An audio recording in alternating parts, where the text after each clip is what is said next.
Right. Well, I graduated from Burleson High School in 1975. I went from kindergarten through high school in Burleson. I lived most of my, almost all my life up to then in Burleson. After graduation, I went to Texas A&M University. I decided to join the Corps. I'm not sure, well, I do know why I chose Texas A&M. I actually was probably a Longhorn fan for quite a while, and up until middle school, and then my dad took me to an Aggie game, and I fell in love with the place.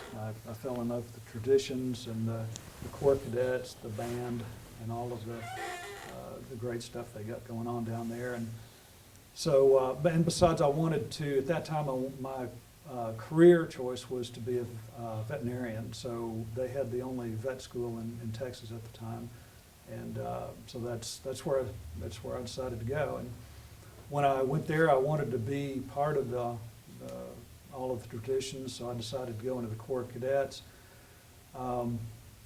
I really didn't have any idea that I was going to go into the Army, into the military after that. My idea was I was going to go through my 4 years and as what they call D&C, which was drill and ceremony only in the Corps Cadets. And everyone took ROTC for their first 2 years, and then after that you could decide whether you're going to accept a commission or just go D&C. So that was my plan, and I'm not sure exactly why I decided, but early in my senior year, I decided that I wanted to try out the Army. I wanted to maybe go into the reserves, but I wanted to get my commission. So they had a catch-up plan in ROTC. I went through that, and then went through the ROTC summer camp up at Fort Riley, Kansas, and it kind of bit me. I liked it. It was 6 weeks of just doing all of this, learning all the things that the Army does, and I really enjoyed it, and decided that when I got back I was going to try to get a regular active duty commission. So when I graduated, that all worked out, and I graduated with a degree in chemical engineering, and got commissioned as a second lieutenant in the Corps of Engineers. And from there I went to Fort Belvoir, Virginia for 3 months of the officers training school.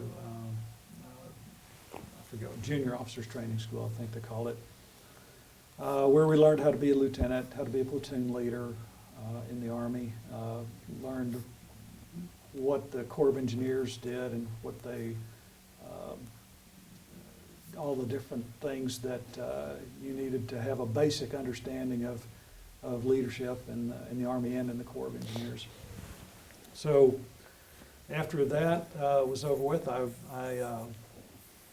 went to airborne school, just kind of a thing that they offered young officers that you could do.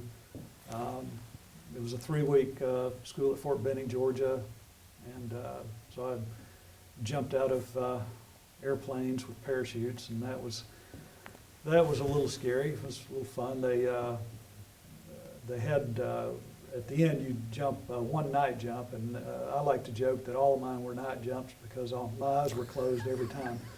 But anyway, completed that. That was interesting, and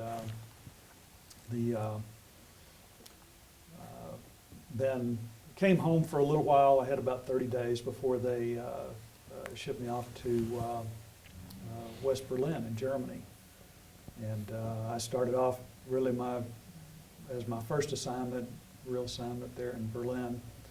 Back then, that was 1980, and of course the wall was still up. The West Berlin